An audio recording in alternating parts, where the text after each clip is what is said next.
Ok, tá entrando. Isso. Então, estamos gravando. Sejam todos muito bem-vindos nesse dia 24 de junho de 2020. E o tema da nossa webinar de hoje é cuidados recém-nascidos no alojamento conjunto. Pode passar, por favor? Essa imagem, né, esse anúncio aí que está esse cartaz, quem não estiver confuso, não está bem informado, tem tudo a ver com o que a gente está vivendo hoje, né, em tempos de pandemia. É muita informação, é muita coisa, é muita produção, é notícia nos jornais, na televisão, pelo WhatsApp.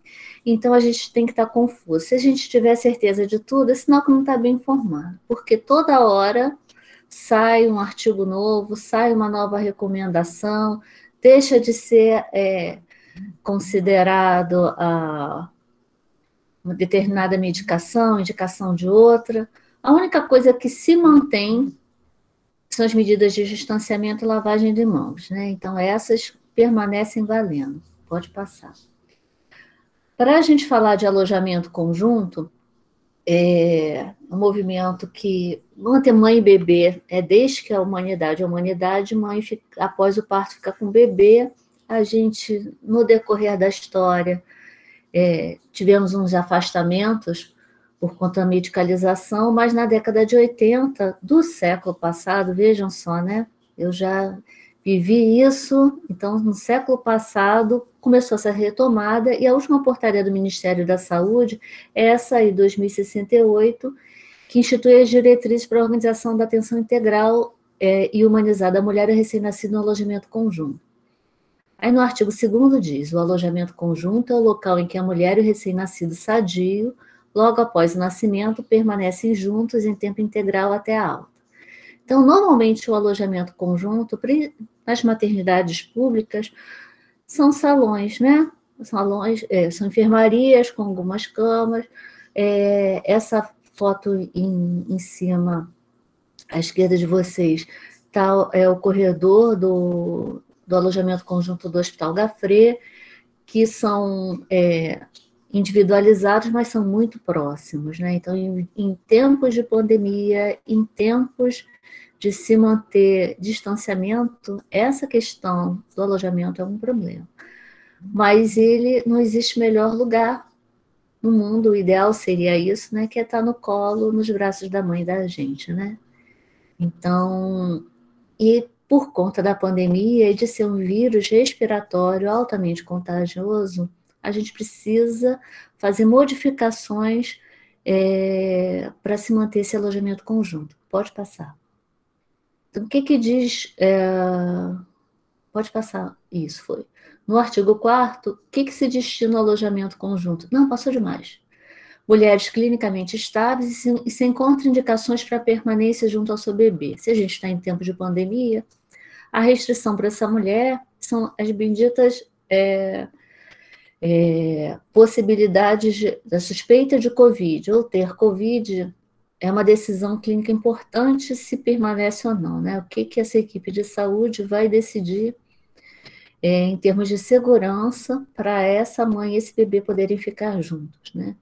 Os recém-nascidos clinicamente estáveis, com boa vitalidade. Então, quem é o bebê que tem boa vitalidade? Aquele que nasceu com 34 semanas. Na verdade, na prática clínica, a gente não fica com bebês com 34 semanas no alojamento conjunto, mas é assim que está lá na norma e tem sido postado desde das primeiro manual do alojamento conjunto, fala dessa idade acima de 34 semanas, embora seja pequeno, com peso maior ou igual a 800 gramas, e que ele tem uma boa vitalidade, tem uma capacidade de se manter vivo sem precisar de um auxílio de uma unidade neonatal. Então, o que se caracteriza isso? Ele ser capaz de sugar, ele se alimentar, e ele ter controle térmico, ou seja, ele consegue se manter aquecidinho sem precisar do suporte da incubadora ou da unidade de calor radiante. Também podem ir os bebês que têm acometimento sem grande gravidade, então uma icterícia que possa ficar com fazer fototerapia e não precise de coisas acessórias, malformações que não sejam compatíveis com a vida, não precise de grande intervenção, as infecções congênitas sem um acometimento clínico, como ou sem microcefalia, quer dizer, a questão clínica do bebê importa, e recém-nascidos com complementação de antibiótico terapia para tratamento de sífilis ou sepse neonatal, que estejam estáveis e que, que já não precisem mais da UTI ou da UCI neonatal. Tá? Pode passar. O que acontece, quais são as modificações que vão acontecer no alojamento conjunto por conta da pandemia? É um vírus respiratório e toda a indicação é o quê? Que se faça distanciamento. Então, é uma coisa que de imediato chamou logo a atenção da imprensa, do público e das famílias, a restrição de acompanhantes e visitas, por vezes até realmente a suspensão de visitas, porque se quer diminuir a aglomeração, que a grande chance de contágio é no contato próximo. E essas questões de restrição de acompanhante, a suspensão de visitas, acaba tendo o grande problema desse movimento que a gente começou lá na década de 80, que é a questão da humanização, né? De você manter mãe e bebê e manter essa família, né? Junto, que essas são as nossas grandes preocupações. E modificações na estrutura física para se manter o distanciamento. Então, se a gente tinha enfermarias com 8 leitos de mãe, mais 8 bercinhos para esses pequenos, você manter distanciamento é um problema, às vezes se teve que suprimir leito para que você consiga respeitar esse distanciamento. Ter a possibilidade da higienização das mãos, sempre se foi preciso, na verdade, ter alojamento conjunto e ter acesso à lavagem das mãos, né, para quem está cuidando desse pequeno. Mas isso se torna muito mais evidente também a disponibilização de dispenser com álcool gel. Os cuidados também com os pertences, porque alojamento conjunto, né, mesmo que as mulheres vão ficar pouco tempo naquele cenário, né, é uma mudança, né, porque a bolsa da mãe, a bolsa do bebê, então cuidado com esses pertences, o que se coloca, quem manuseia, isso é um problema. E todas as pessoas, porque a equipe de saúde ela vai ter uma paramentação específica, mas que estejam com máscara, né? Porque você pode até não ter sintoma de Covid, mas você pode estar portador do vírus, né? E não saber disso. Então, é pela questão da higiene respiratória. Pode passar. E a grande recomendação é a alta precoce ao recém-nascido, coisa que foi abordada há 2 semanas pela professora Cristiane, quando falou do puerpério, e parte disso também foi falado pela Leila, quando falou de aleitamento materno, né? Então, qual é o grande problema problema é a preocupação de dar uma alta precoce para o recém-nascido, né? Com menos de 24 horas às vezes. Quando tudo está bem, é ótimo, né? Assim, quase que 90% dos bebês não vão ter intercorrência e dessas mães, então vão ficar muito bem. Mas o grande problema é quando se tem intercorrências. Então, um alerta importante é para o aleitamento materno, que se tenha certeza que mãe e bebê estão funcionando bem para amamentar, se o bebê suga bem, tem uma boa pega, se a mãe está tranquila, porque os problemas mais frequentes em relação ao aleitamento materno se dão algumas vezes no início, mas principalmente na pojadura. Então, e a pojadura no parto normal 48 horas e na cesárea 72 horas. Então, mãe e bebê já vão ter tido alta, se a gente está querendo dar alta precoce pelo risco, para evitar a possibilidade de contágio. Então, isso é uma preocupação, né? O cuidado com o coto umbilical, eu fiz uma marcação aí para a gente ter uma atenção especial, que essa família tem que estar bem orientada, essa mulher tem que estar bem orientada como fazer a higiene do coto umbilical. E um chamado também é que é que com a questão do álcool a 70 em gel, você pode pensar assim, se eu higienizo a mão, eu posso passar o álcool em gel no coto umbilical. O grande problema do álcool em gel é que muitas formulações têm hidratante junto. Então, o que, que vai acontecer? Ele não vai mumificar. A gente passa álcool para quê? Não só com uma questão de germicida, mas também porque ele vai mumificar o coto. Se passar álcool em gel e ele com hidratante, se a gente, muitas dessas formulações são para a mão,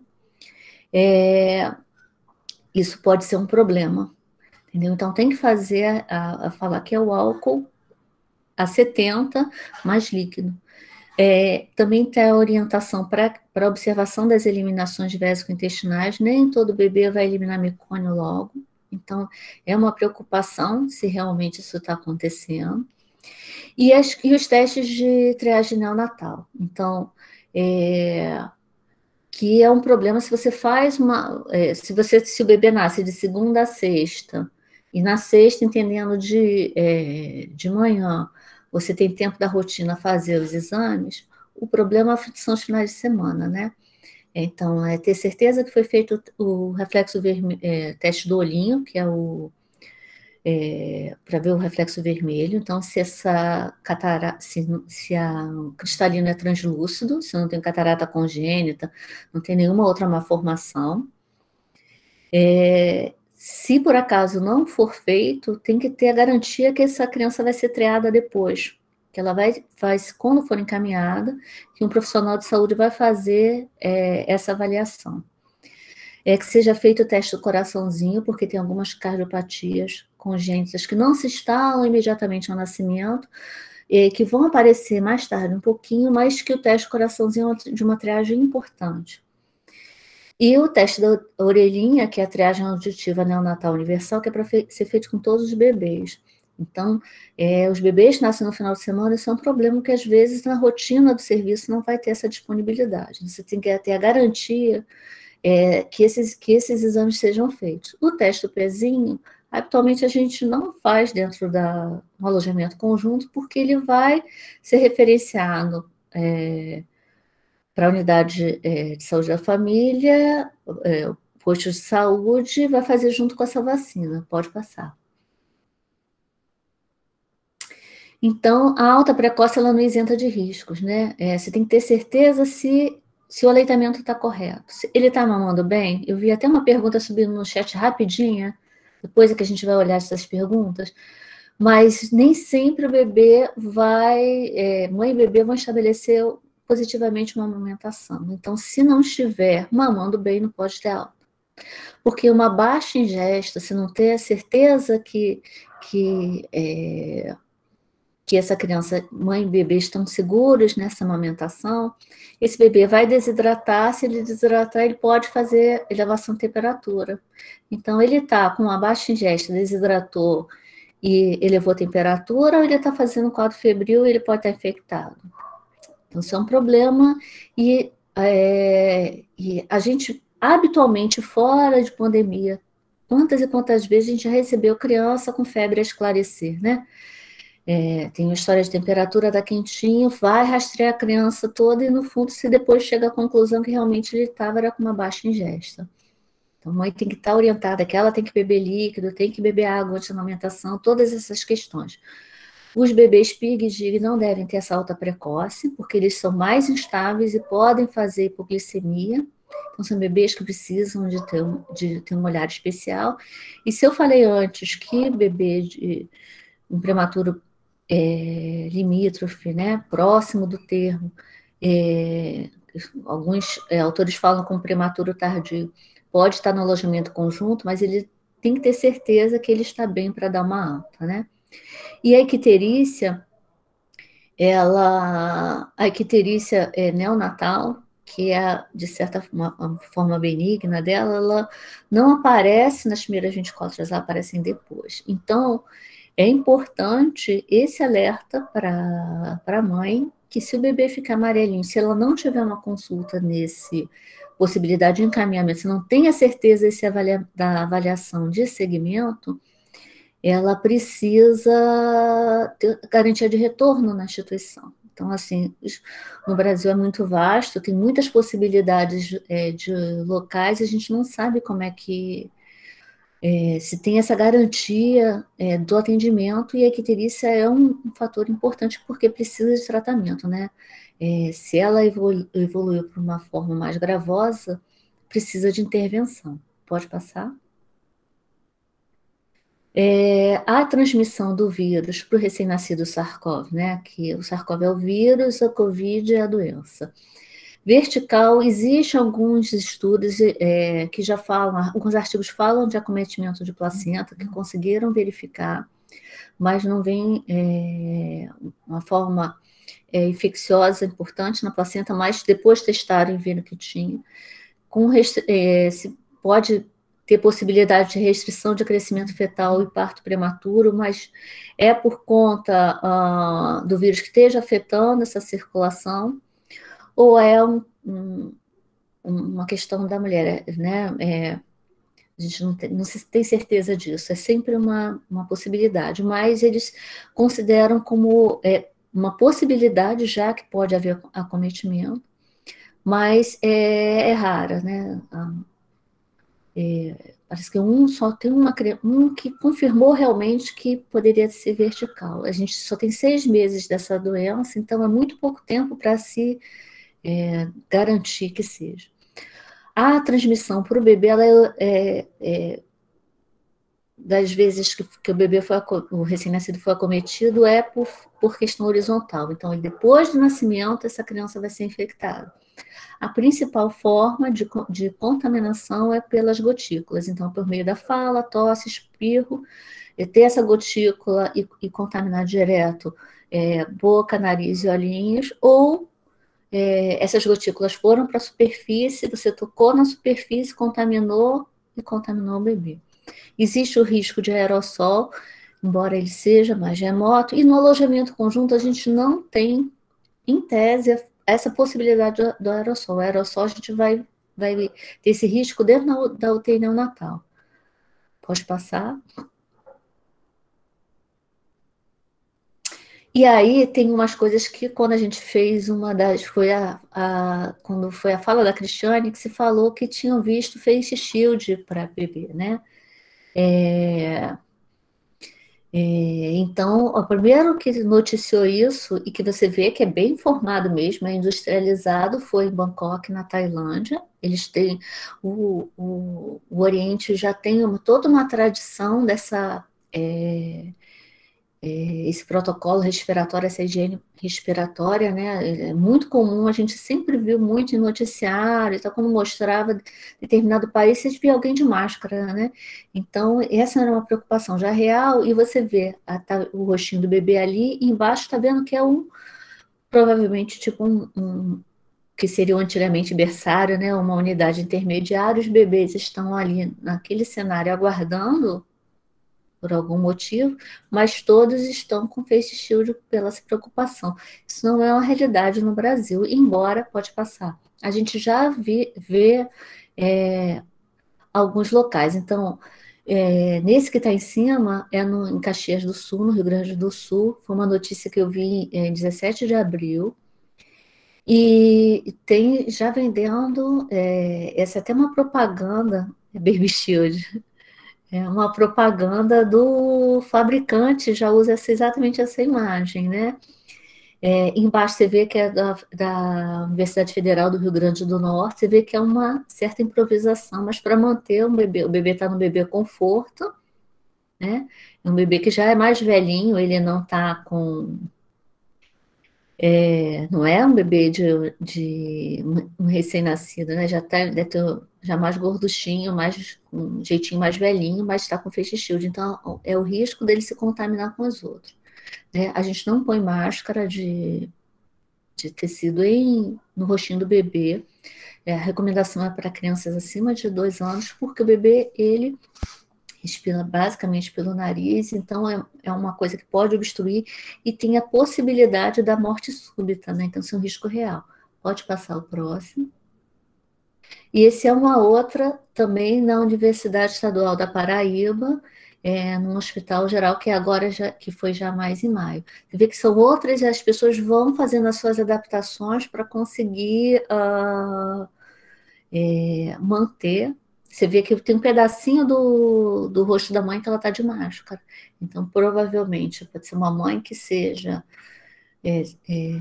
com Covid ou suspeita de, se manter em contato com o bebê. Então, todo o protocolo dessa mãe é lidar com o bebê, é lavar as mãos, lavar as mãos, lavar as mãos. É quase um mantra que a gente tem que fazer, né? Higienizar é sempre estar de máscara, todo mundo que está ao redor. E o bebê, se tiver essa possibilidade, é fazer estilos, mas não é um protocolo geral para todos. Pode passar. Eu vou passar agora a palavra para a Priscila, vou apresentar a Priscila. A Priscila é a mestre Priscila, né? Ela é egressa do programa, do mestrado acadêmico, defendeu tem pouquinho tempo, e ela é enfermeira neonatal e vai falar a experiência que ela está vivendo na unidade dela, embora seja uma unidade neonatal, não é alojamento conjunto, mas são coisas muito próximas que podem enriquecer a nossa fala. Olá, boa tarde a todos. Todos me escutam bem? Tudo bem no áudio? Sim, ouvindo bem. Então tá bom. Então, hoje eu trabalho na unidade pública ali em Duque de Caxias, né? Já trabalho lá desde que eu me formei, depois da minha residência, já estou lá há 5 anos, na unidade de terapia intensiva neonatal, que é a minha área de abrangência maior, né? E a gente vive hoje a situação do coronavírus, né? De estar exposto ao coronavírus. E aí eu tenho um pouquinho, né, porque a gente conhece alguns protocolos da unidade, e aí vou falar um pouquinho sobre a questão lá do alojamento conjunto, como eles estão se portando em relação ao distanciamento, e vou falar um pouquinho da minha prática e trazer um caso clínico importante que me chamou, desculpa, bastante atenção em relação a um bebê exposto ao coronavírus e confirmado o coronavírus, tá? Lá na unidade neonatal, de alojamento conjunto, desculpa, a gente tem assegurado para as mães que têm caso confirmado de coronavírus ou suspeita, o isolamento, né? Ou quarto privativo, ou então em casos que a gente tem, porque a gente tem lá disponível 2 quartos privativos. Aí, quando a gente tem a lotação desses 2 quartos privativos, a gente faz, então, o isolamento dessa mãe com distanciamento mínimo de 2 metros entre um leito e o outro, né? Para que essa mãe não tenha risco aí de contaminação, de proliferação do coronavírus. Enquanto essa mãe ela tem que ser bem orientada em relação aos cuidados da lavagem das mãos antes de tocar o bebê, depois que toca o bebê, durante a amamentação, né? É porque não é contraindicado casos confirmados de coronavírus, onde que a mãe esteja clinicamente estável e o bebê clinicamente estável, não é contraindicada a alimentação, pelo contrário, né? A gente faz a orientação para que essa mãe possa amamentar bem o seu bebê. Então, assim, o uso de máscara durante todo o processo de amamentação e nos cuidados com o bebê também o uso de máscara, tá? A questão da gente sempre estar promovendo o aleitamento materno. Essa mãe hoje se considera a necessidade, restrito à questão do acompanhante, né? Só em casos de mães que a gente vê uma labilidade emocional importante, né? Risco de desenvolver alguma Passa depressão. a apresentação, Vanessa, que só está na tela inicial. Você está vendo a apresentação, Priscila? Eu não estou vendo, não. Você só está se vendo? Só se vendo. Clica na Vanessa, vê se você consegue achar ela ali Espera aí que eu vou ver agora. que aí você seguia. Tá, aí é melhor. Achou? Agora foi, agora eu tô vendo. Senão você vai falar fora da sua ordem. Vou É desligar. verdade. Tá ótimo. Então, assim, a questão de orientar as mães enquanto a precaução, que é o uso de máscaras, né? Lavagem das mãos, sempre antes de tocar o bebê, durante a mamada, depois que tocar o bebê. É a questão das restrições e permanência da acompanhante. No caso da acompanhante, quando a mãe ela está clinicamente estável, né, e, boas condições psicológicas, mentais, ela fica com o bebê sozinha e aí ela tem direito a uma visita, desde que essa visita seja de alguém que não esteja entre o grupo de risco e aí possa e não esteja entre grupos de risco e esteja clinicamente saudável também, né? Não tenha nenhum dos sintomas respiratórios. Então, no alojamento conjunto, a gente faz essa tríade. Eu tive, no caso, até falando sobre a respeito, eu tive um bebê, um recém-nascido, que teve a internação na UTI neonatal social, porque a mãe teve uma piora clínica, e aí ele teve que descer pra gente, porque a mãe teve que ir para o CTI, e aí ele ficou lá com a gente durante 2 dias, até que o responsável legal do bebê, e aí a gente tem o pai, ou quando não, a avó materna, para que esse bebê pudesse ter alta, e foi alta para casa, desde que esse pai ou essa mãe, essa avó esteja bem, saiba cuidar do bebê. Né? Então, aí eu vou falar um pouquinho da minha experiência hoje dentro da unidade de terapia intensiva, que é onde que é a minha área de atuação maior, que, embora as informações indiquem que o RN apresenta baixo risco de contaminação, as equipes de unidades neonatais encontram-se preocupadas e muitas vezes sentem-se vulneráveis frente à pandemia. Ou seja, a gente vive uma situação desconhecida, né?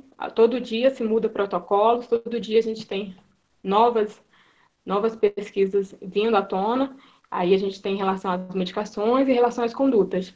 Então, isso traz uma instabilidade para a equipe, né? Em definição das condutas, a gente teve mudanças do protocolo de assistência, o medo de contaminação, eu acho que esse é o maior cuidado que a equipe tem que ter, né? Que é o medo de contaminação e risco de levar para a família. Isso aí a gente fala também da saúde mental do profissional de saúde, né? Que é exposto lá ao coronavírus. Eu falo que o enfermeiro, nesse momento, ele precisa dar essa estabilidade para a sua equipe, né? Eu tive, no meu caso, por exemplo, uma técnica de enfermagem minha que porque os sintomas, o principal sintoma do coronavírus é a questão respiratória, mas por conta de ansiedade, e ela teve um quadro de ansiedade, ela achava que estava com coronavírus, mas na verdade ela estava com ansiedade e com medo de levar a doença para casa, né? E aí ela só se acalmou quando ela fez o teste IgG e IgM, que deu negativo, e aí ela viu que ela precisava se organizar a mente e, entender que esse é um processo que tem que ter calma e trabalhar primeiro a nossa mente, porque senão a gente não vai conseguir cuidar do outro, né? Então, assim, eu acho que essa é a maior preocupação hoje dentro da equipe de enfermagem, é a gente trazer uma, uma segurança, né? Desde que a gente tenha todos os preparos, todos os EPIs, eu acho que esse é o mais importante, hoje, assim, graças a Deus eu posso falar que a unidade que eu trabalho, a gente tem todos os EPIs necessários para se fazer o cuidado para o recém-nascido com coronavírus. Pode passar, por favor. Em relação às novas decisões para as rotinas do cuidado dentro da UTI neonatal, é importante o treinamento da equipe, né? E aí a gente fala do processo de paramentação e desparamentação.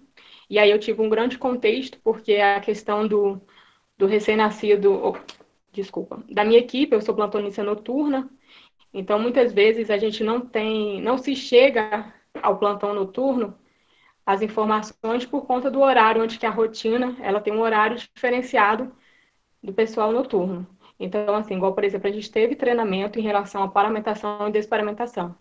Só que, infelizmente, eu tive alguns profissionais, técnicos de enfermagem, que não puderam participar desse processo por conta que ia para o outro emprego, então tinha sua vida já organizada. Então, assim, o que eu fiz nesse processo, né? E aí eu trago um pouco da minha experiência lá como enfermeira e como também líder de uma equipe, né? Eu fiz o curso de paramentação e experimentação com a CCIH e eu fui junto com a minha colega, outra enfermeira que trabalha junto comigo, a minha dupla. A gente foi, então, a gente fez um treinamento com a equipe na noite. E aí, essa é a dica que eu dou aqui, né? E a gente, como enfermeira, a gente é educador, então, assim, se a sua equipe, você vê que não tem como ficar no treinamento e você puder ficar naquele dia, então depois passe esse treinamento para sua equipe, treine sua equipe, né? Para dar mais segurança, né? Frente aos protocolos de paramentação e desparamentação. Né? Estudos mostram que a maior forma de contágio hoje do profissional de saúde é no momento de desparamentação. Né? Então, se eu não fizer uma desparamentação de forma correta, eu tenho um maior risco de contaminação. Como hoje a gente trabalha na UTI Natal, a gente separou um espaço físico para recepcionar esse bebê de Covid, tá? Onde que a gente tem, então, a área de corte, onde que eu tenho o processo de paramentação, é separado um local de paramentação, onde todos os pertences para o paciente Covid, ele fica separado, a luva exclusiva, luva estéreo, né? A gente tem a questão do capote de gramatura, 80 impermeável, né? E festio, óculos, máscara N95, tá? Tudo para que o profissional possa se paramentar no cuidar desse bebê. Então, a gente tem, então, dentro da área de corte, a gente fica com esse paciente com um mínimo de 2 metros de distância do grupo não Covid, né? E entre eles também a gente tem um distanciamento de 1 metro, acima de 1 metro, tá? É onde que eu tenho, dentro de cada bebê, a sua área de paramentação, a sua área de desparamentação. Existe o lixo próprio, tá? Para que se jogue os materiais utilizados, depois que a gente terminar com o capote, se joga o capote. As roupas também são separadas, né? Os materiais usados no bebê, eles são separados para desinfecção de forma separada, para envio para o CME. A gente tem a questão do número de pacientes para profissionais, né? Onde que a gente separa dentro da escala um profissional exclusivo, né? Pro Covid, e nisso fica um enfermeiro junto, separado também para esse profissional, para que se possa, então, esse profissional ele se paramenta e entra para cuidados e se mantém lá naquela área, né? E aí a gente tem, às vezes, um bebê só de Covid, mas aí a gente separa um profissional para que a gente não tenha risco de disseminação do vírus. Pode passar, por favor. Em relação ao estabelecimento de novas instruções ao grupo de familiares, a gente tem hoje as visitas restritas dentro da unidade, né, onde que só pode fazer as visitas ou o pai ou a mãe, tá? E a entrada ela é restrita a um por vez, né? Diferente de antes, que a gente entrava o pai e a mãe junto, e aí a gente tinha datas, né? Visitas de avó, de avô, de irmãos, tios e tias, ou alguém do contexto familiar importante para aquela família que pudesse visitar o bebê. Hoje, diante da pandemia, a gente não tem essa situação. A gente só tem a presença, então, do pai ou da mãe. A gente tem, então, as visitas suspensas para crianças com suspeita ou confirmação Covid, tá? E aí é uma questão que né, bastante complexa dentro da unidade de terapia intensiva neonatal, que é quando esse pai e essa mãe não podem ter contato com o seu filho durante o período de sai o diagnóstico negativando esse bebê, ou então durante o processo de quarentena desse bebê de 14 dias lá. E aí, hoje a gente usa a tecnologia como estratégia de humanização, né? E aí a gente coloca a gente informa esses pais, né? A gente tem aí a equipe médica, eles pactuam junto com os pais um horário para que se mande informação diária para o bebê, do bebê, né? E aí, informações clínicas do bebê, modificações clínicas, né? E hoje, o que a gente tem feito a equipe de enfermagem? A gente tem mandado, né? E aí a gente usa os aportes como, né? A gente tira foto do bebê e envia para esses pais para eles verem como esse bebê está evoluindo, né? E a gente conta o que aconteceu com esse bebê. Olha, se o bebê estava entubado, aí ele saiu do tubo, foi para o CPAP, né? E a gente tira uma foto e manda para esse pai para que ele se sinta presente naquele momento do filho. Tá gavando a dieta, tá com dieta por gavagem. Durante aquele processo também a gente tira a foto mostrando que o bebê dele tá se alimentando, né? Pode se trazer um pertence do bebê, por exemplo, vamos colocar a luva, a luva ou a meinha que seu filho, para que aqueles pais eles identifiquem aquele filho como deles, né, naquele momento, para que a gente possa trazer esse processo de humanização e trazer um pouco para os pais o acalento, né? E aí no processo de humanização, durante o processo de pandemia, fica muito restrito muitas vezes. Por exemplo, o bebê que tem suspeita ou confirmação de Covid, ele deve ficar restrito dentro da incubadora, que é a primeira zona de corte, né? Que a gente faz de precaução para esse bebê. Então, por exemplo, eu tive um caso também de um recém-nascido com 3,8 kg, né? Em ar ambiente, foi exposto ao Covid, ele foi para casa e teve retorno com 15 dias, né? Então, aí foi uma transmissão ainda em casa. Então, aí o que acontece? Esse bebê ficou com a gente, e aí você pensa, esse bebê já era um bebê de seio materno exclusivo, foi para dentro de um incubador, um bebê de 3,8 kg, né? E aí a gente precisava oferecer copo para ele, e a gente podia tirar esse bebê, né? Normalmente, o que a gente faz para humanizar? A gente tira o bebê da incubadora, coloca no colo, né? Posiciona bem o bebê para que ele tenha acalento e se sinta confortável, né? E aí a gente oferece o copo. Nesse momento a gente não pode, a gente mantém então o bebê dentro da incubadora e aí às vezes cansa o braço daquele profissional técnico de enfermagem ou enfermeiro que esteja lá, o profissional que esteja oferecendo a dieta para o bebê. Então segura esse bebê e aí o bebê mexe e tudo mais. Então a gente tem passado por essas questões, né? Em relação à troca, por exemplo, do leito, né? Quando a gente faz troca da caminha do bebê. Também é importante que se entre dois profissionais, tá? Que um faça a suspensão do bebê ainda dentro da incubadora e que outra pessoa faça a troca da cama daquela criança durante da cama. Não faça a abertura da portinhola da incubadora para fazer a troca. Né? Isso daí são cuidados aí que a gente tem feito, né? A gente tem sido feito para poder não ter risco de disseminação. Tá? Pode passar, por favor.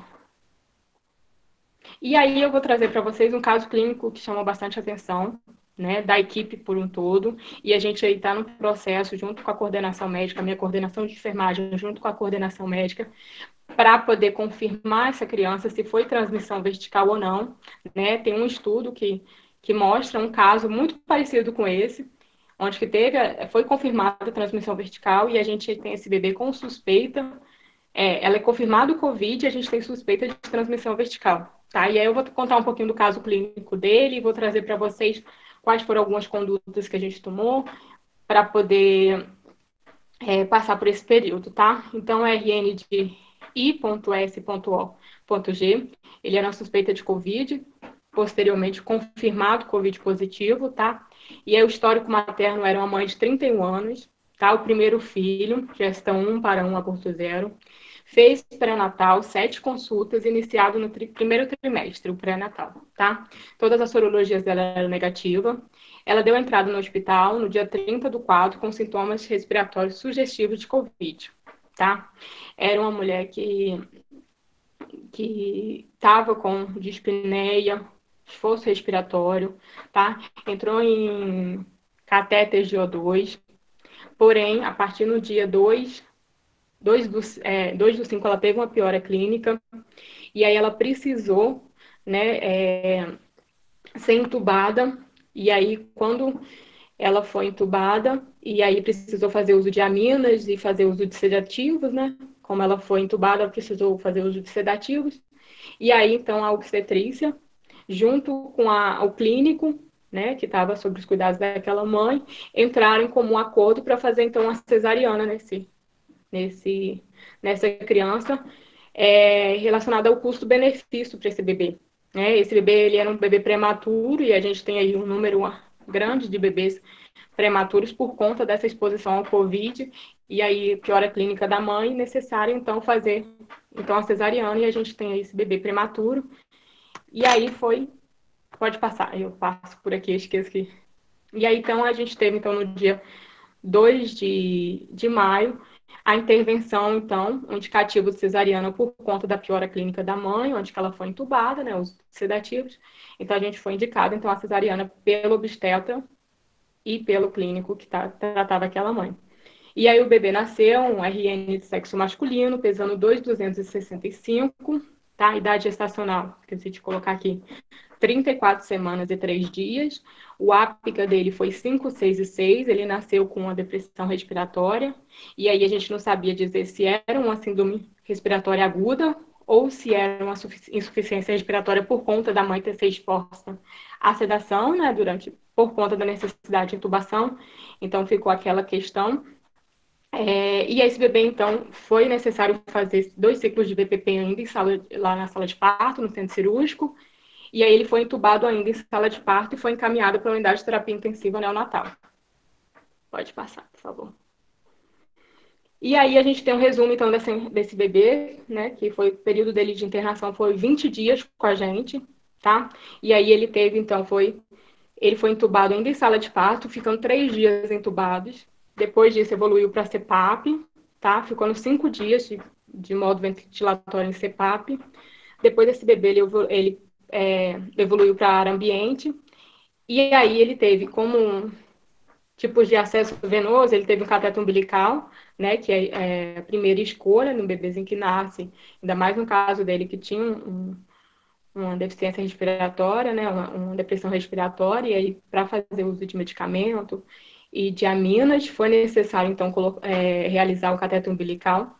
Ele ficou 6 dias de catéter umbilical, depois foi inserido o PIC, e aí a gente tem todas as questões aí em relação à inserção do PIC, né, você imagina, e aí a minha coordenadora até pediu ajuda do CCIH para poder se organizar em relação à passagem de PIC nessa criança, né? Normalmente a gente faz na UCR, e aí imagina a paramentação, a feixe-tio, que às vezes quando a gente respira, ela embaça, né? E aí no processo do PIC a gente precisa que ter uma boa visualização do sítio de inserção desse catéter epicutâneo. Então, assim, então ele ficou com 8 dias de PIC, fez antibiótico terapia, ampicilina e gentamicina durante 7 dias, tá?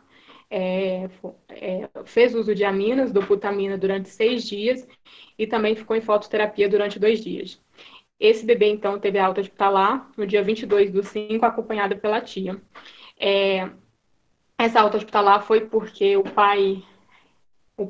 a tia, né, no caso, a tia entrou, ela foi treinada sobre os cuidados com o bebê, a gente observou se essa tia, ela tinha condições de fazer aqueles cuidados com o bebê em casa, tá? Esse caso me chamou muita atenção, porque era o primeiro filho desse casal, né, e aí a equipe de enfermagem discutia muito sobre essa questão, e aí a gente se sente a empatia de se botar num lugar no outro, né, e esse pai, por exemplo, imagina a situação que ele estava vivenciando.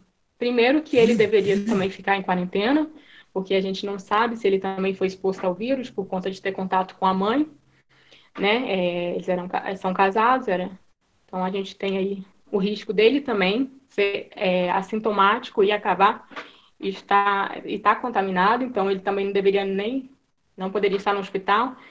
Ele chegou para poder visitar o bebê, e aí a minha coordenadora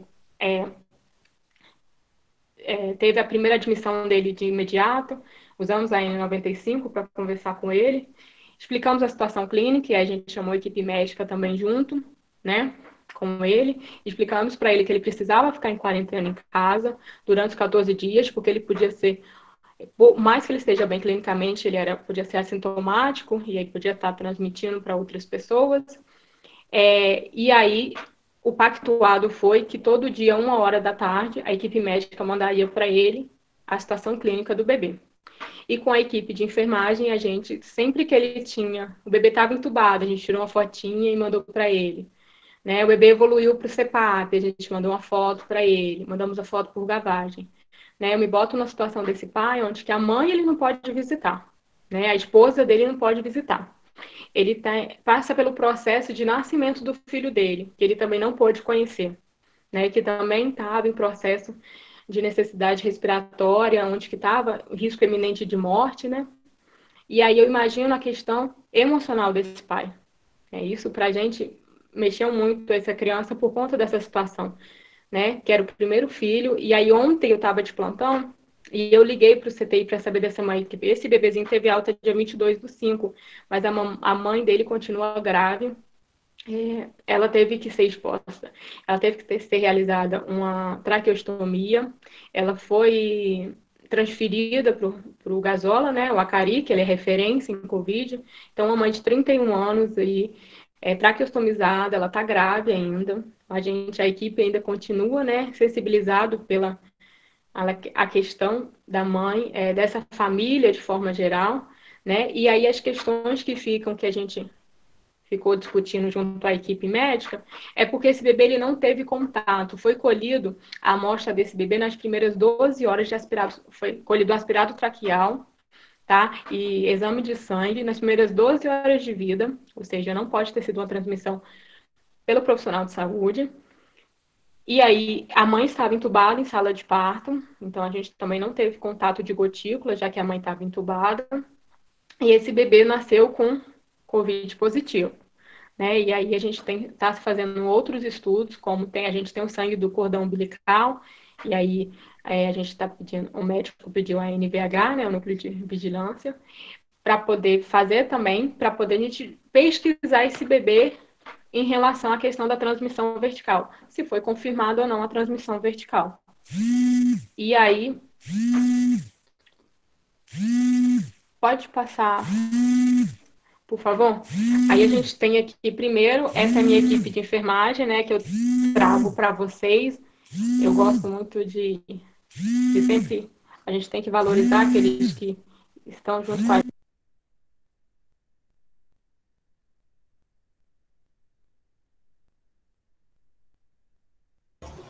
Seu áudio sumiu. Priscila, seu áudio sumiu. Enquanto ela resolve aqui, Priscila está resolvendo, ela está mostrando a equipe dela, né, e essa grande importância de quem puder fique em casa, e ela tem um vídeo, vamos ver se você consegue passar. Então, Isso.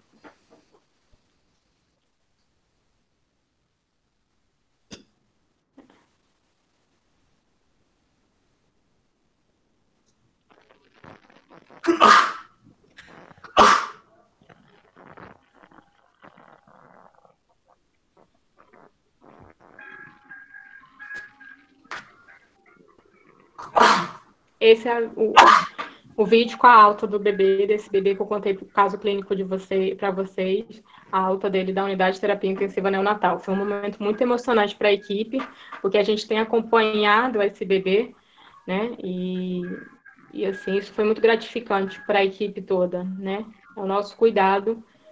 Aí a gente entregando o bebê sadio para os pais, no caso, para o pai e para os familiares, né? Obrigada a todos que ficaram até agora. Muito obrigada. E aí, gente.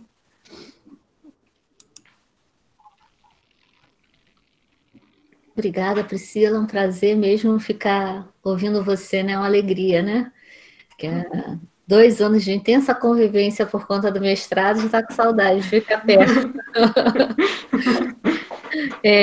Agora a gente tem as perguntas, tem algumas perguntas que subiram no chat. Tem umas perguntas, assim, que foram relacionadas que eu vi no chat, falando da questão de humanização do parto e tudo mais. Eu acredito que a pessoa não tenha visto a presença que foi da Isis. Como a gente tem pouco tempo, eu vou me restringir a responder as perguntas com relação ao bebezinho, tá bom? Porque... E aí aconselho a ver que foi acho que foi há 3 semanas atrás, mas já está postado no YouTube da escola, que foi a enfermeira Isis que veio com a enfermeira obstetra, mostrando com a professora Tereza. E aí pode ver que acho que responde parte das inquietações. A Larissa está perguntando se é feita a testagem do SARS-CoV-2 para os visitantes. Não, na verdade, não o SARS-CoV ele não é nem testado os recém-nascidos, onde que a mãe é confirmada e o bebê está clinicamente bem, o bebê também não é testado, né? É só em caso de piora clínica do bebê que aí se faz o teste. Mas não é testado nem o visitante e nem o bebê também, quando a mãe é confirmada, mas o bebê tem bom estado clínico, né? Esse é o nosso grande limitador, e até, por exemplo, é a questão mesmo laboratorial, e o padrão ouro para a gente se detectar se foi uma infecção vertical, por exemplo, no caso a suspeita, era ter feito a anatomia patológica da placenta, porque aí você retira. Qual é o nosso grande problema? É ter estrutura.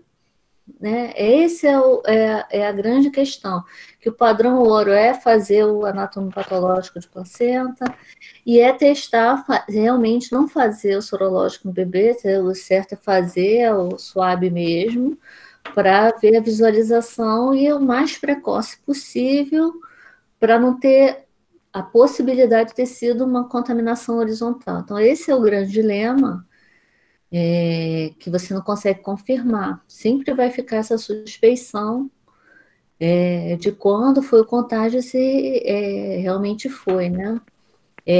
O sorológico no bebê ele não vai ser fidedigno, porque provavelmente esse anticorpo é materno, então o certo é fazer o SWAB. E não tem exame para todo mundo, na verdade, o ideal seria fazer. A gente não tem para os profissionais que estão aí direto esse caos, né?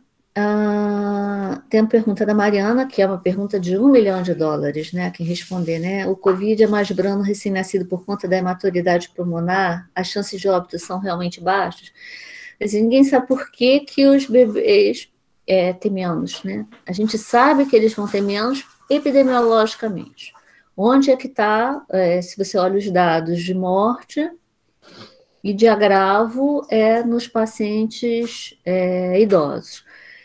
Tem uma possibilidade, é uma questão teórica, que é uma questão imunológica mesmo, com o bebê imaturo. Assim, na verdade, as pessoas têm os adultos e mais velhos têm uma resposta mais gravosa, porque tem um sistema imunológico mais competente. Eles já entraram em contato com vários vírus, e nessa resposta, que faz uma grande resposta inflamatória, alguns falam como cascata inflamatória, que faz esses coágulos que são disseminados e inclusive, faz essa afetação pulmonar importante. Mas são suposições teóricas, entendeu? Tem muito pouco tempo de doença para se saber.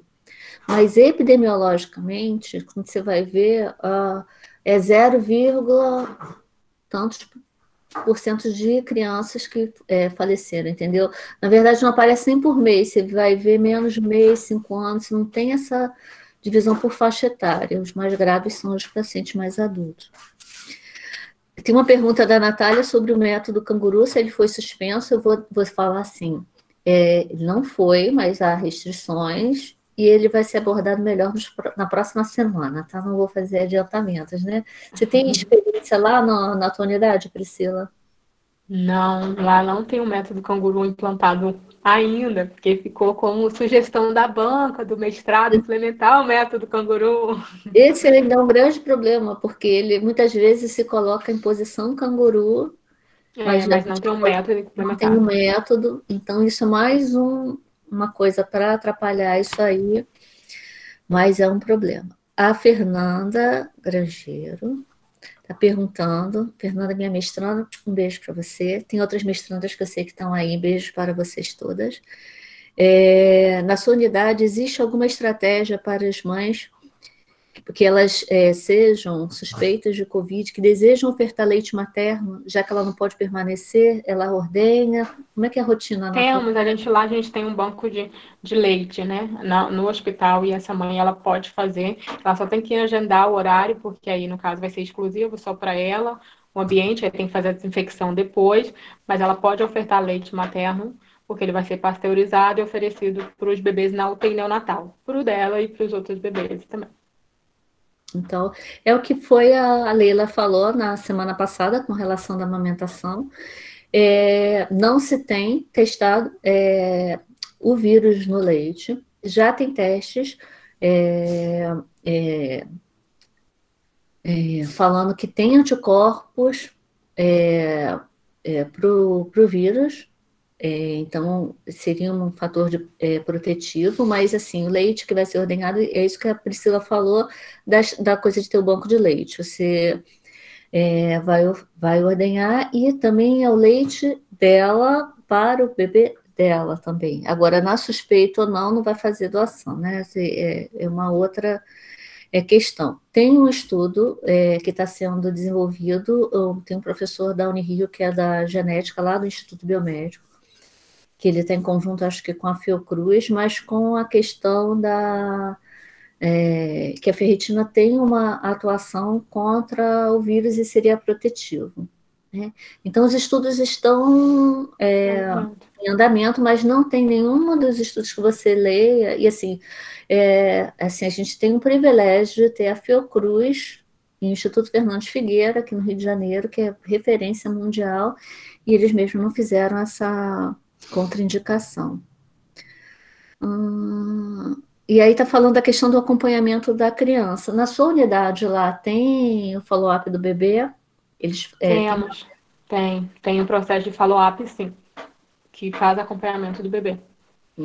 Esse é um nó, independente de ser por Covid ou não, é um nó da gente ter o acompanhamento do egresso de UTI neonatal.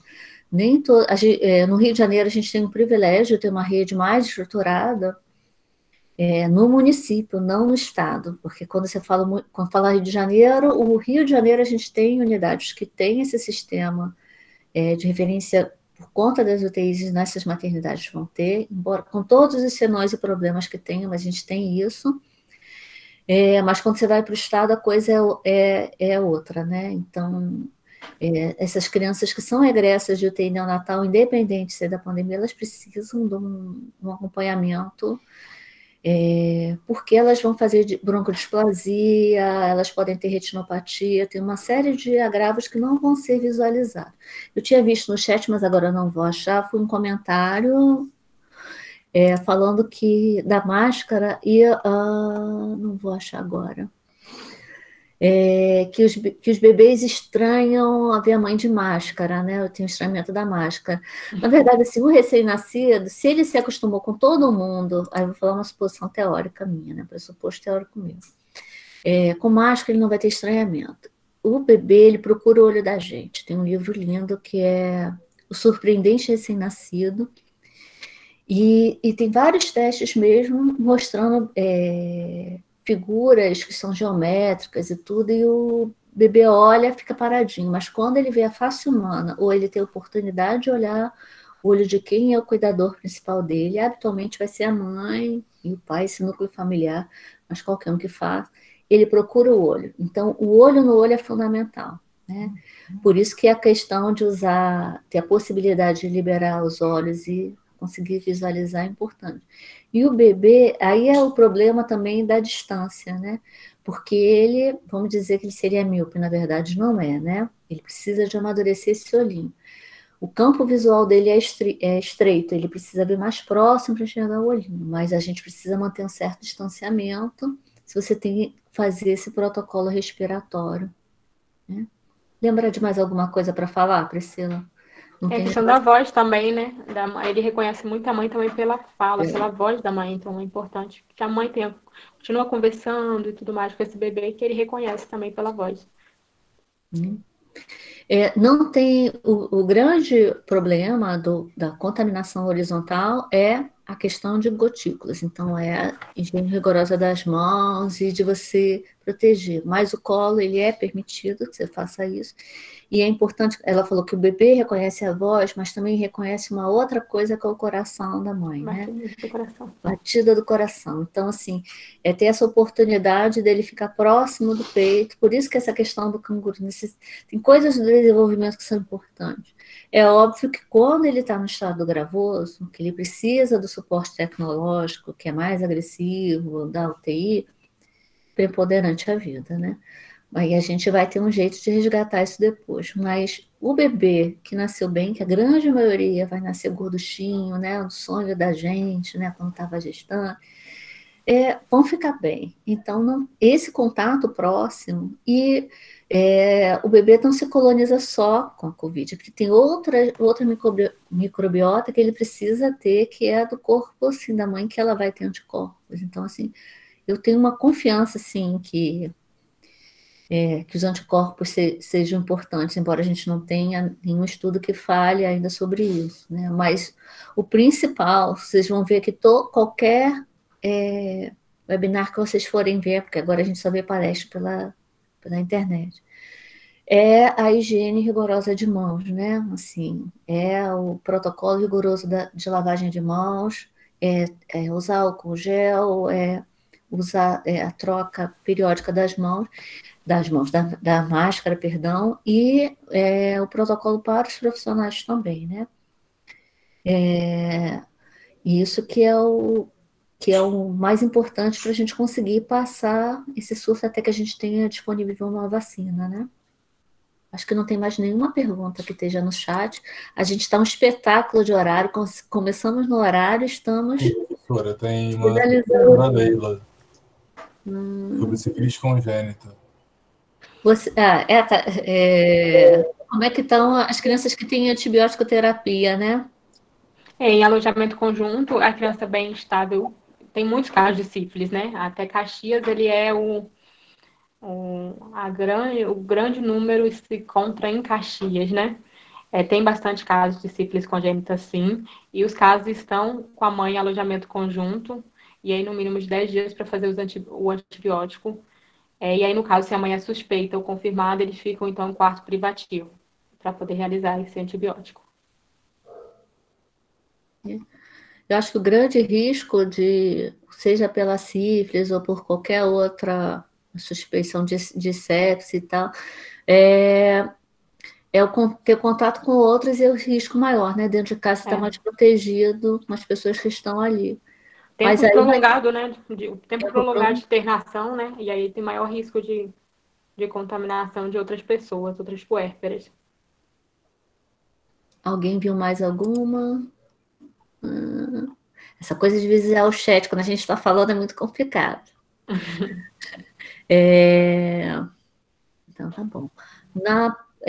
Então, vou encerrar, a gente vai encerrando. Quero fazer um convite para vocês estarem na próxima quarta-feira, será a professora Laura, e vai falar, continua com os pequenos, com os recém-nascidos, mas a gente vai para o cenário da UTI neonatal, né? E fazer a gente estava no alojamento conjunto com essa possibilidade da UTI, mas a próxima será, então aguardem os próximos. Faço convite para quem perdeu alguma dos nossos encontros, que se faça, que dê uma olhada na página do YouTube da escola, porque as aulas têm sido postas, porque tem uma fila, né? Essa escola produz demais, faz muita coisa, então tem uma fila dos vídeos, porque eles precisam de uma pequena edição para ser colocados, mas depois vocês vão poder visualizar lá, já tem uma playlist do DEM, que é Departamento de Enfermagem Materno Infantil, e as aulas esses encontros estão sendo postos lá, tá? Então, foi um enorme prazer estar aqui, dar um grande abraço em todo mundo. Eu estou vendo que a Rússia está por aí, eu sei que tem gente fora do Rio, do município, do estado, e tem gente em outros estados também. Então, quero dar um grande abraço em todos, virtual, e que em breve a gente possa entrar em contato, e eu fiquei muito feliz de estar com a Priscila aqui hoje. Quer falar, Priscila? Pode ser despedida. Só agradecer mesmo, muito obrigada, professora, ao DEM, pelo departamento, pelo convite. Foi um prazer estar com vocês, compartilhando um pouco da minha experiência. É bom a gente poder falar um pouquinho de como é estar lá na frente. Obrigada, tá, gente? Obrigada por todos que ficaram até o final. E a Priscila é uma mestre formada pelo programa de pós-graduação em enfermagem. Então, assim, é uma grande alegria a gente ver os nossos egressos, seja da graduação, da pós-graduação, retornando e podendo partilhar essa vivência, esse conhecimento. Há uma coisa que eu vi também no chat, muita gente falando para publicar esse como show de caso. Depois vamos conversar com a professora Selma, que agora está no comitê de ética, para pegar os informes, como a gente tem que fazer esse passo a passo quando sendo estudo de caso. Então, nos aguardem que sairá mais um produto, né? Vai sim, se Deus quiser. Tá, boa noite, gente. Boa noite a todos. Tchau.